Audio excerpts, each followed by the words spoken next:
इस दूज का नाम है यम द्वितीया। यम द्वितीया का मतलब है सूर्य नारायण भगवान की धर्मपत्नी माता छाया के गर्भ से जो पुत्र उत्पन्न हुए हैं यम, उनके बाद में जो बहन उत्पन्न हुई हैं यमुना जी। महाराज कितना आत्मी प्रेम होगा अगर यमुना जी का संपूर्ण परिवार देखा जाए, यमराज, शनि महाराज, यमुना जी, ताप्ती, कितना कितना सुंदर परिवार है।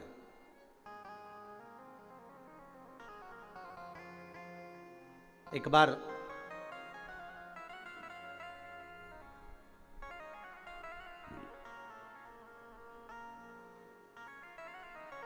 एक मुखिया जी ठाकुर जी की सेवा में लगे हुए थे और ठाकुर जी की सेवा में लगे लगे मुखिया जी भगवान से रोज लाड़ लड़ाते, ठाकुर जी का रोज श्रृंगार करते, ठाकुर जी को नए नए वस्त्र आभूषण धराते, सुंदर सामग्री सिद्ध करके भगवान को सामग्री धरा देते, बड़ा सुंदर साज सजाते। एक बार मुखिया जी की ग्रह दशा पर 7.5 आ गया और मुखिया जी की ग्रह दशा पर जब 7.5 आया, शनि जब लगा, अब मुखिया जी कष्ट में हो गए, परेशान हो गए, बड़े दुखी हो गए, आए दिन बड़े कष्ट में रहते। एक दिन मुखिया जी की आंखों में जब जल भर गया, नैनों में जल भर गया, तब श्री ठाकुर जी महाराज स्वयं प्रकट होकर पूछे, क्यों मुखिया जी आज आपके नैनों में जल भरा हुआ है, बात क्या है? शास्त्र कहता है, शिव महापुराण की कथा कहती है, जब आप शंकर भगवान पर जल चढ़ाएं या ठाकुर जी से लाड़ लड़ाएं, ठाकुर जी की सेवा करें, ठाकुर जी की अर्चना करें, पाठ करें, पूजन करें, ठाकुर जी का स्नेह लड़ाएं, उस समय पर श्रृंगार करते समय, पूजन करते समय, सेवा करते समय, भगवान की आराधना करते समय आपकी आंखों में जल नहीं होना चाहिए। भगवान की अर्चना करते समय जल क्यों आए, किस लिए?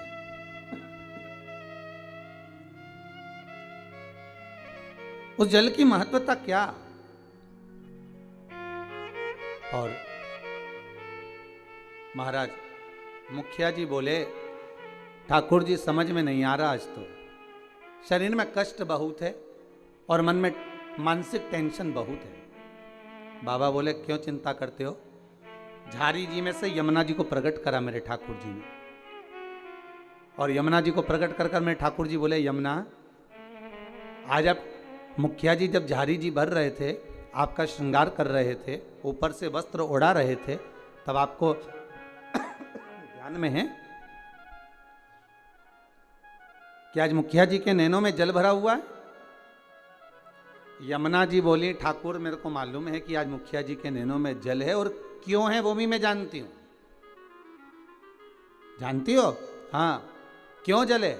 तो कहा, जल होने का केवल एक कारण है कि मेरे भाई शनि की दृष्टि मुखिया जी पे पड़ गई। ओहो, 7.5 वर्ष तक रहेगी।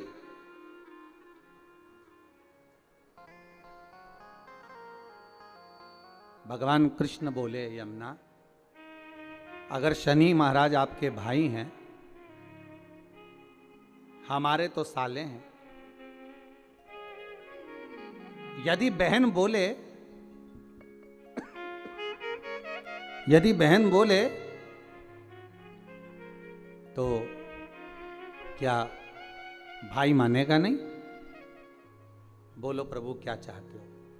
बस जाओ और शनि महाराज से कहो, जो ठाकुर जी से लाड लड़ाए, जो भगवान की सेवा में डूबा रहे, जो भगवान की भक्ति में सदा डूबा रहे, उस पर कभी न 7.5 लगे न ढैया लगे। शनि की कुदृष्टि उस जीव पर नहीं पड़ना चाहिए।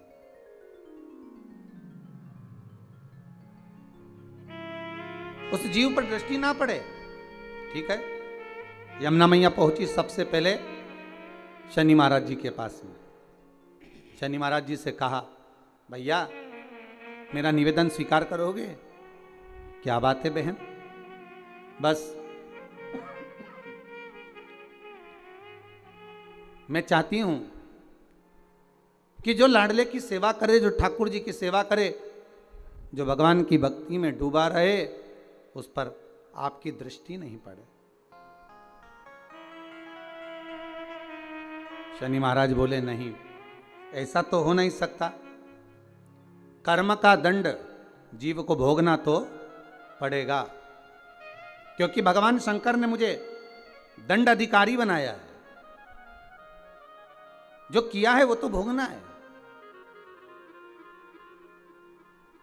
चाहे वो संसार का कोई जीव क्यों ना हो। आपको पहले भी कथा में कहा, किसी से मत डरो, पर अपने कर्म से जरूर डरो, क्योंकि कर्म का भोग तो परमात्मा को भी भोगना पड़ता है। महाराज मत बुरे कर्म कर बंदे, वरना पछताएगा।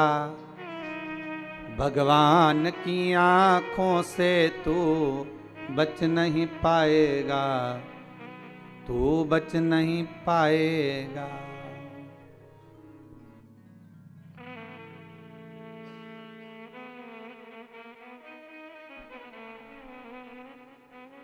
अरे ओ अज्ञानी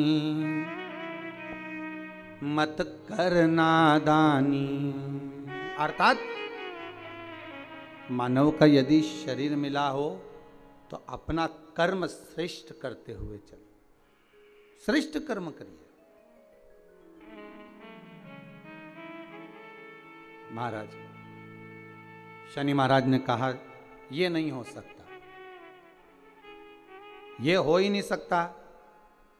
जो नहीं हो सकता मैं वर नहीं दे सकता। यमुना जी वापिस लौट कर आ गए। समय आया,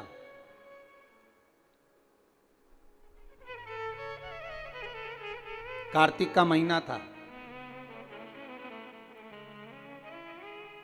यमुना जी इससे पहले शनि महाराज के पास बारंबार जा चुकी हैं। यमराज के पास भी यमुना जी कई बार जा चुकी है, बार बार विनती कर चुकी है, पर मानते ही नहीं।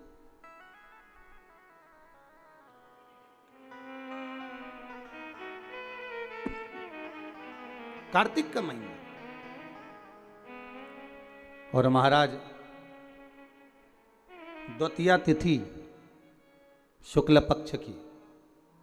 आज यमुना जी ने बड़ा सुंदर श्रृंगार किया है महाराज, बड़ा सुंदर श्रृंगार, बड़ा सुंदर श्रृंगार। हरि खम्मम हरि ओरे खम्मम हरि यमुना माँ जाकी अलबेली। अरे खम्मम हरि यमुना